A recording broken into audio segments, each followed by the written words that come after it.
Docente, reciba un cordial saludo. Soy Juan Carlos Vendesuárez Tizábal. Mediante el presente video haré una exposición respecto a la tarea académica de la semana número 5 de la asignatura Filosofía del Derecho, el cual consistía en realizar un análisis y un informe de un caso sobre la corrupción en el Perú. Mi persona eligió un caso muy polémico que es los cuellos blancos del puerto, el cual lo estructuré de la siguiente forma. Descripción de la organización involucrada. Los Cuellos Blancos del Puerto fue una organización criminal que operó dentro del Poder Judicial y el extinto Consejo Nacional de la Magistratura del Perú. Estaba formada por jueces, fiscales y consejeros del Consejo Nacional de la Magistratura.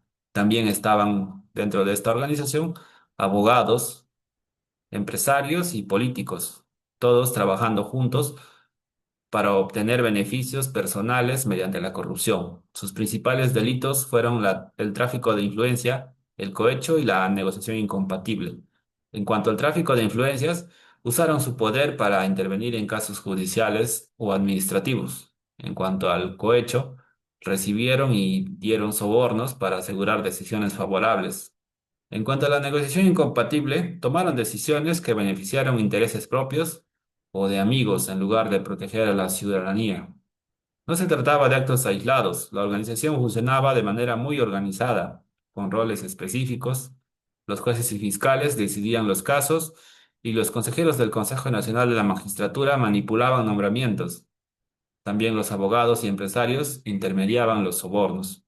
Esta red operó durante años como una máquina perfecta de la corrupción. El impacto fue enorme. La confianza ciudadana en la justicia se desplomó y quedó claro que las decisiones podrían comprarse. La ética, la imparcialidad y la transparencia quedaron relegadas, mostrando la fragilidad de nuestras instituciones y la falta de cultura ética en los cargos públicos.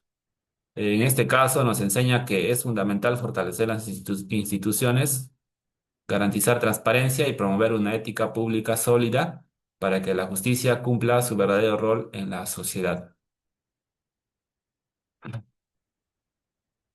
Análisis de este caso.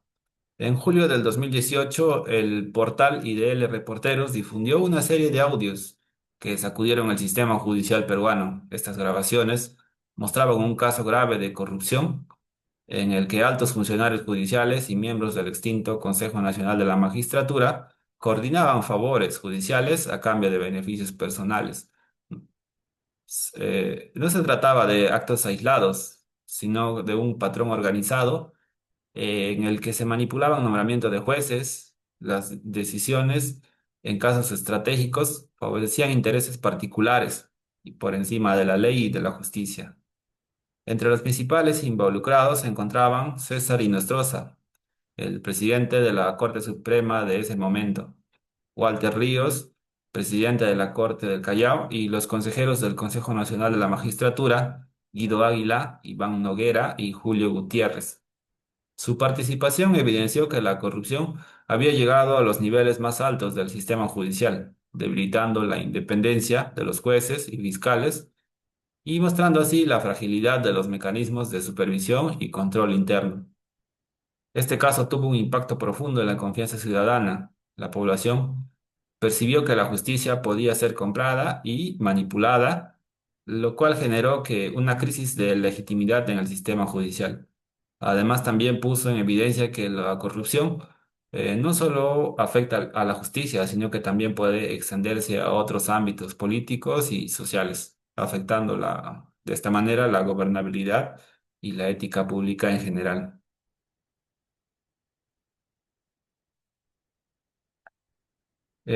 Sobre las leyes injustas y su obediencia en cuanto a Sócrates, la perspectiva de Sócrates. En su obra apológica, Sócrates plantea una visión profunda sobre la relación entre el individuo y las leyes del Estado. Para Sócrates, obedecer las leyes es fundamental para mantener el orden y la estabilidad en la sociedad, porque las normas permiten la convivencia y el desarrollo de todos. Sin embargo, Sócrates hace una distinción importante. Cuando las leyes son injustas, la obediencia ciega no es una virtud.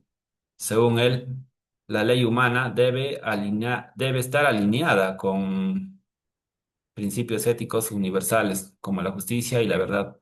Y si no lo está, el ciudadano tiene la responsabilidad moral de actuar con rectitud, incluso si eso implica enfrentar consecuencias personales por obedecer la ley.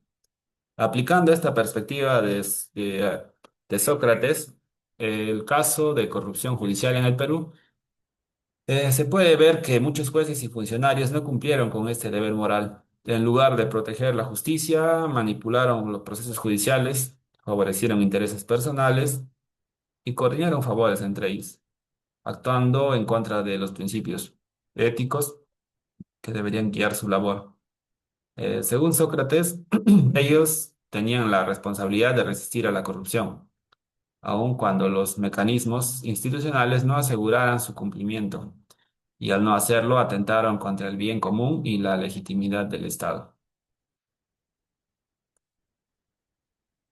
Sobre la democracia como política corrupta y el buen gobernante a partir de la teoría de las ideas de Platón. La crítica de Platón a la democracia. En la República, Platón analiza las formas de gobierno y critica durante la democracia.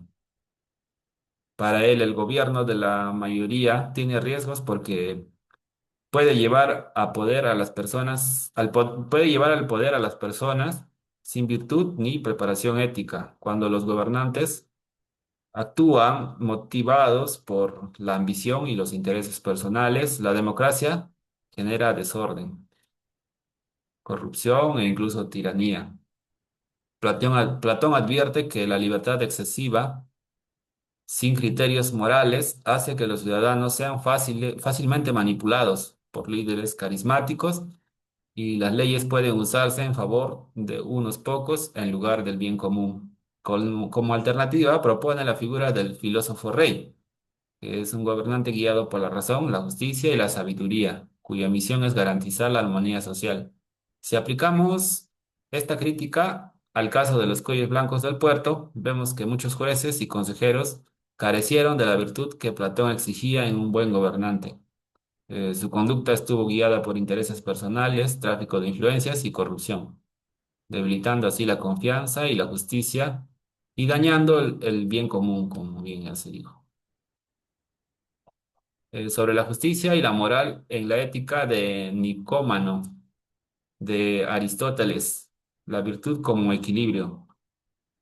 La ética a Nicómaco, Aristóteles, explica que la virtud consiste en encontrar un equilibrio entre los extremos, actuando correctamente en cada situación y evitando excesos o defectos. La conducta moral debe guiarse por la razón y buscar el bien común, y la justicia significa dar a cada persona lo que le corresponde. La corrupción rompe este equilibrio por los intereses personales, se anteponen el bienestar de todos. En el caso de los cuellos blancos, los jueces y funcionarios manipularon procesos y favorecieron sus propios beneficios, mostrando que habían sustituido la virtud por el vicio. Según Aristóteles, la virtud se adquiere mediante la práctica habitual y la deliberación racional. La falta de prudencia y juicio moral permitió que la corrupción debilitara el sistema judicial, generando impunidad y arbitrariedad. Sobre el Estado en el contractualismo social y la corrupción. Hobbes, Luque y Rousseau. El contractualismo social dice que el Estado existe porque las personas acuerdan crear reglas para vivir en seguridad, justicia y bienestar. Hobbes decía que sin un Estado fuerte habría caos. La corrupción debilita al Estado y genera un desorden. Luque decía que el Estado debe proteger nuestros derechos debe proteger nuestros derechos, la vida, nuestros derechos principales como la vida, la libertad y la propiedad. La corrupción los viola porque los líderes actúan para beneficiarse a sí mismos. Rousseau decía que el poder del Estado debe reflejar el interés de todos. La llamada voluntad general Así la llamaba, ¿no? La voluntad general. Decía que la corrupción desvía el Estado del bien común y hace que la gente pierda confianza. En resumen, la corrupción daña el Estado, debilita la justicia y muestra que necesitamos reglas claras y mecanismos para evitar que los líderes actúen mal.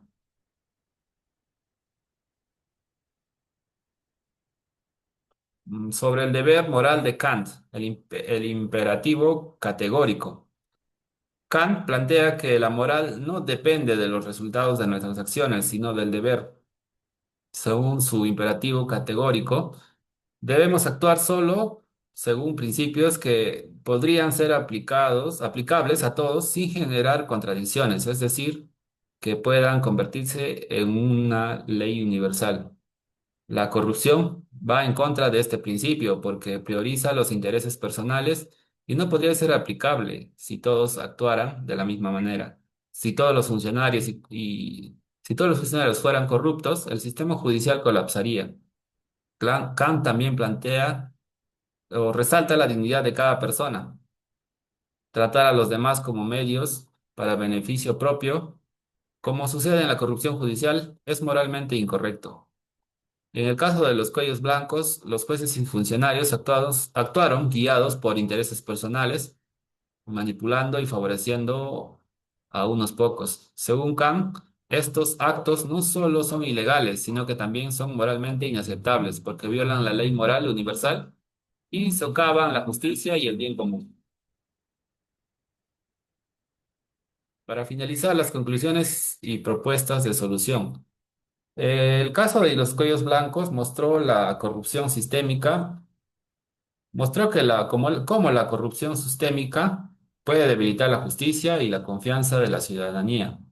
Los jueces y funcionarios involucrados actuaron guiados por intereses personales, ignorando principios éticos y morales que deberían regir su labor.